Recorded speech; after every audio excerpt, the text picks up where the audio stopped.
Emily, Jake, Sarah, and Mark had been friends since college, and despite their busy lives, they tried to meet up for a weekend getaway once a year. This time, Emily suggested a cabin deep in the Pine Ridge Forest, a place she'd found listed online as secluded and peaceful. The photos promised rustic charm and quiet, exactly what they needed. The four piled into Jake's truck on a Friday afternoon, buzzing with excitement and a little nervous thrill about disappearing from the world for a couple of days. The drive grew lonelier the farther they went. The trees grew denser, the pavement thinner, and the sky dimmer beneath the thick canopy. Finally, they arrived at a narrow dirt road leading to the cabin. The place was old but intact, a small, two-story wooden structure with a porch that creaked beneath their feet and windows clouded with age. The smell of pine was sharp and fresh, but beneath it was something older, something faintly sour and decayed. Inside, dust motes floated in the shafts of late afternoon sunlight. The furniture was covered in white sheets, and a thick layer of dust coated every surface. Still, the cabin had charm, a stone fireplace, a simple kitchen, and worn hardwood floors that told stories of decades past. "This place looks like it hasn't been lived in for years," Sarah whispered, touching the back of a chair. "Exactly why it's perfect," Emily said with a forced smile.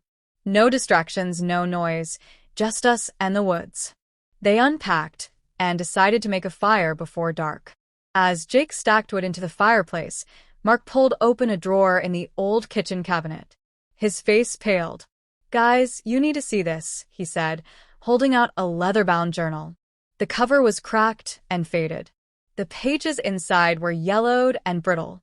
Emily took it carefully, flipping to the first entry dated almost 50 years ago. The journal belonged to a man named Thomas Harlow, who had lived in the cabin during the 1970s. The entries began innocently enough, descriptions of daily life, the isolation, the beauty of the forest. But soon, the tone darkened.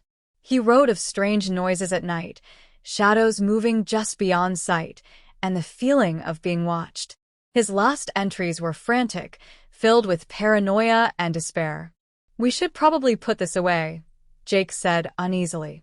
"I don't like where this is going." But curiosity got the better of them. That night, as the wind howled outside and the fire cast flickering shadows on the walls, they read more of the journal. Thomas wrote about something beneath the forest, something that came out after dark, hungry and silent. Suddenly, a loud thump upstairs made them jump. Mark grabbed a flashlight and crept to the stairs. The others followed reluctantly. The attic was empty, except for a single set of footprints leading into the far corner. The dust was disturbed, as if something had been dragged across the floor. Emily shivered. "We should lock the attic door." They did, but sleep was elusive. Throughout the night, they heard creaking, whispers, and the unmistakable sound of footsteps circling the cabin. By morning, the friends were exhausted and tense. They debated leaving but decided to stay. Maybe it was just the isolation getting to them. But the cabin had more secrets to reveal. And they were far from safe.